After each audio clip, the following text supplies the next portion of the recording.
बिस्मिल्लाहिर्रहमानिर्रहीम, अस्सलाम वालेकुम। ब्रेन ट्रेन तालीम में वेलकम है। मैं हूँ फरजाना शाहीन और हम कर रहे हैं इंग्लिश पेपर 9th का 2019 का, जो कि फेडरल बोर्ड का है। आज का क्वेश्चन इसमें जो हम करने जा रहे हैं वो है translate this sentences into English. Part 2 है। इसमें हम करेंगे कि ट्रांसलेशन कैसे करते हैं। सबसे पहले पहचान भी उसकी बताऊंगी मैं साथ साथ। तो आइए स्टार्ट करते हैं। Translate into English. First sentence है, आज बतला अबर आलूद है। अबर आलूद इसका मतलब होता है कि बारिश होने वाली है। अबर बादलों को कहते हैं। तो अब ये देखिए, प्रेजेंट टेंस है और एक सिंपल सेंटेंस है ये प्रेजेंट का, जो बता रहा है आज के बारे में। तो हम जब मौसम की बात करते हैं तो हम स्टार्ट करते हैं इट से। It is cloudy today. Cloudy जब बादल आए हुए हों उस मौसम को कहते हैं। तो अबर आलूद बादल आए हुए हैं। टुडे आज आ गया टाइम, जो आज हो कल, ये सब चीज एंड पे आती है। It is cloudy today. फिर है सेंटेंस, प्लेटफॉर्म पर कोई मुसाफिर ना था। प्लेटफॉर्म और मुसाफिर ना था बता रहा है आपको कि ये पास्ट है। तो यहाँ पे जब किसी चीज की कहीं पे प्रेजेंस शो करनी हो तो हम मोस्टली देयर यूज करते हैं। तो there was no passenger at the platform, ये वन वर्ड है। और जो बात यहाँ पे वॉज क्यों यूज किया हमने, क्योंकि सिंगुलर की बात हो रही है, कोई मुसाफिर ना था। तो there was no passenger at the platform, और you can say there was not any passenger at the platform. इसको दो तरह से कर सकते हैं। फिर है, हाल में कितने उम्मीदवार थे। उम्मीदवार कितने थे, यहाँ पे भी प्रेजेंस है। तो how many candidates were there. वही देयर जो सिंपल सेंटेंस में हमने स्टार्ट में यूज किया था। तो सेंटेंस जो है इसमें पूछा गया है हाउ मेनी, तो सबसे पहले आएगा कितने, और उसके बाद candidates were there in the hall. अब यहाँ पे द इसलिए यूज किया गया है कि ये आपको बताएगा कि किसी खास हॉल की बात हो रही है, जाहिर है किसी का जिक्र हो रहा है, तो इसलिए हम यहाँ पे द यूज कर रहे हैं। फिर नेक्स्ट सेंटेंस अगर देखें, लाहौर बागात के लिए मशहूर है। लाहौर बागात के लिए मशहूर है। तो अब यहाँ पे होगा Lahore is famous for gardens. यहाँ पे सबसे पहले सब्जेक्ट आता है, आपको पता है, और उसके बाद वर्ब है। फिर यहाँ पे फेमस बताया जा रहा है, क्या चीज बताई जा रही है, मशहूर है इस चीज के लिए, वो एंड पे आ गया, गार्डन। क्या माहीगीर के पास एक मजबूत जाल था। माहीगीर क्या होता है, मछलियां पकड़ने वाला। बस वोकैबुलरी चाहिए आपको, वर्ड्स आने चाहिए इंग्लिश में, फिर आप ट्रांसलेशन आसानी से कर सकते हैं। यहाँ पे है, डिड द फिशरमैन, माहीगीर है, fisherman have a strong net. यहाँ पे पास्ट है कि उसके पास था। डिड इसलिए यूज किया हमने, और द फिशरमैन फिर हैज यहाँ पे यूज नहीं होता, तो अदरवाइज हैड होना था। पास्ट में सिंपल सेंटेंस होता, fisherman had a strong net, लेकिन चूंकि अब ये क्वेश्चन है तो इसको हमने इंडेफिनिट में चेंज किया है। Did the fisherman have a strong net, question mark डालना मत भूलिएगा। फिर अगला सेंटेंस देखते हैं कि क्लॉक 4 बजा चुका है आपको खास तौर पर बता रहा है काम मुकम्मल हो गया है। मुकम्मल से आपको याद रहेगा परफेक्ट, कंप्लीट।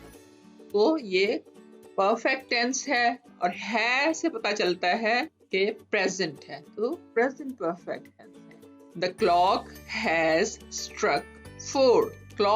द क्लॉक जो है वो क्या है, थर्ड पर्सन सिंगुलर, तो इसके साथ हैज आना है, हैज। और स्ट्रक थर्ड फॉर्म है वर्ब की, और 4 के लिए। शरीफ आदमी की इज्जत की जाती है। अब यहाँ पे दो चीजें आपने गौर करनी है। जाती है, ती है बताता है कि ये प्रेजेंट इंडेफिनिट टेंस है, लेकिन आप देखिए जब हम ट्रांसलेशन कर रहे हैं तो the noble man is respected, हम इसमें डज इस्तेमाल नहीं कर रहे और एस नहीं इस्तेमाल कर रहे। उसकी रीजन क्या है कि ये पैसिव सेंटेंस है। पैसिव सेंटेंस क्या होता है कि जो कोई काम करने वाला है वो नहीं होता, इसमें क्या नहीं होता, सब्जेक्ट नहीं होता। शरीफ आदमी की इज्जत की जाती है, लेकिन कौन करता है वो मौजूद नहीं है। It means it's a passive sentence. Passive sentences ऐसे होते हैं जिसमें फाइल यानी सब्जेक्ट मौजूद ना हो, जो शख्स काम कर रहा हो वो ना हो। इज्जत की जाती है किसकी? शरीफ आदमी की, लेकिन कौन करता है वो नहीं है। तो ये शरीफ आदमी जो है वो ऑब्जेक्ट है, लेकिन चूंकि पैसिव है तो उसमें ऑब्जेक्ट पहले आ जाता है। The noble man is respected, इसमें इज इस्तेमाल होगा और वर्ब की थर्ड फॉर्म इस्तेमाल होगा। फिर अगला सेंटेंस है वो जान बचाने के लिए भाग खड़ा हुआ। अब ये बता रहा है आपको, क्या बता रहा है? कुछ याद है पहचान? पास्ट इंडेफिनिट, जिसमें खड़ा हुआ। अभी कब भाग खड़ा हुआ, कितनी देर हो गई है सेंटेंस में, जब आपको ये नहीं पता चल रहा होता तो फिर वो करीब का जमाना होता है, जिसको हम पास्ट इंडेफिनिट टेंस, इसमें वक्त का नहीं पता चल रहा हमें कितनी देर हुई है, तो इसलिए हम सेकंड फॉर्म इस्तेमाल करेंगे। He ran for his life. He ran for his life. फिर क्या सेब मीठा फल है? ये एक सिंपल सेंटेंस है। तो आपने क्या के लिए आपको पता है कि वर्ब हम बाहर ले आते हैं, और सेब की इंग्लिश आपको पता है एप्पल, मीठा स्वीट और फ्रूट फल है। तो क्या ट्रांसलेशन होगी? Is mango a sweet fruit? बहुत सिंपल सा है। नेक्स्ट करते हैं, सूरज एक सितारा है, और ये हकीकत है। तो ये भी सिंपल सा सेंटेंस है। The sun is a star. The sun is a star. That's it. The हमने इसके साथ इसलिए लगाया है कि ये प्रॉपर नाउन है। सन जो है मतलब एक ही है और नहीं है, इस वजह से हम इसके साथ फिर द यूज। वो गुनाह पर नहीं पछताता है, तो सबसे पहले आपने एंड पे ही देखना होता है कि ये टेंस कौन सा है, पहचानना होता है। ये है ता है। कौन सा टेंस याद आया आपको? जी बिल्कुल, प्रेजेंट इंडेफिनिट टेंस। ठीक है, अब ये नहीं वाला नेगेटिव वाला जुमला है, तो इस वजह से इसमें हम वो है ही यूज करेंगे इसके लिए। ही डज नॉट, और याद है आपको ही जब हो तो फिर हम पॉजिटिव सेंटेंस हो तो हम एस या एस यूज करते हैं, लेकिन नेगेटिव बनाते हुए हम डज नॉट यूज करते हैं। तो he does not repent of sin. Sin गुनाह, वो नहीं पछताता है गुनाह पे। वो जुलूस की क़यादत नहीं कर रहा है। जुलूस की क़यादत नहीं कर रहा है। अब रहा है, रहा पहले बता रहा है कि कंटिन्यूअस है, और है बताता है कि ये प्रेजेंट है। बिल्कुल, बस इन चीजों का ख्याल रखें तो आपके लिए बिल्कुल भी टेंसेस मुश्किल नहीं रहेंगे। इसकी ट्रांसलेशन क्या होगी? ही इज नॉट लीडिंग, लीड रहनुमाई करना या क़यादत करना होता है, और प्रोसेशन जुलूस। He is not leading the procession. दरवाजा कौन खटखटा रहा है?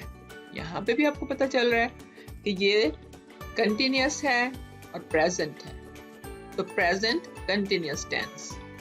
अब ये क्वेश्चन में है कौन, सबसे पहले कौन आ जाएगा? Who is knocking at the door. Knock खटखटाना और आईएनजी लगने से ये कंटिन्यूअस हो गया, एट द डोर। इस सेंटेंस को देखें तो इसके दो हिस्से हैं, इसमें दो काम हो रहे हैं। जब वो स्टेशन पर पहुंचा, गाड़ी रवाना हो चुकी थी। दो टेंस इस्तेमाल हो रहे हैं। अगर आप इसको देखें तो इसमें अलिफ आखिर में जुमले के, तो वो आपको बता रहा है कि ये पास्ट इंडेफिनिट टेंस है, और यहाँ पे चुकी थी ये पहचान है इस बात की कि परफेक्ट और पास्ट परफेक्ट टेंस है। तो हमने दो टेंस यूज करने हैं इसमें हमने। तो देखिए जरा, the train had left when he reached the station. आपने ये और करना है कौन सा काम पहले हुआ था, इस चीज पे भी आप गौर कर सकते हैं, और आपको पता चल जाएगा कि कौन सा टेंस जो है वो आपने यूज करना है। गाड़ी रवाना हो चुकी थी, ये काम पहले हुआ है, इसलिए ये पास्ट परफेक्ट आपने यूज करना है, तो इसमें हैड यूज होगा। द ट्रेन हैड लेफ्ट, ये काम पहले हुआ है जब वो स्टेशन पर पहुंचा। When he reached the station, तो ये बाद में हमने किया है।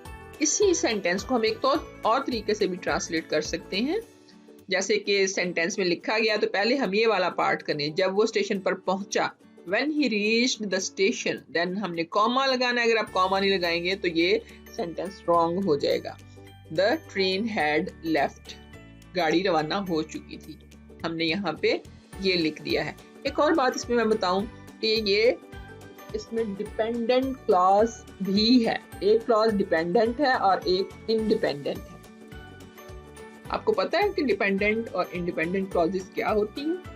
And thank you so much for being with me. I hope कि आपको इन टेंसेस की समझ आ गई होगी। आइंदा आप याद रखेंगे कि किस तरह से पहचानना है कि कौन सा टेंस है, फिर उसके मुताबिक ट्रांसलेशन करनी है। तो देखते रहिए, और अगर आपको वीडियो पसंद आई है तो अपने फ्रेंड्स के साथ भी शेयर करें ताकि वो भी सीख सकें। सब्सक्राइब करना तो हरगिज़ नहीं भूलिए। अगली वीडियो तक के लिए अल्लाह हाफिज़।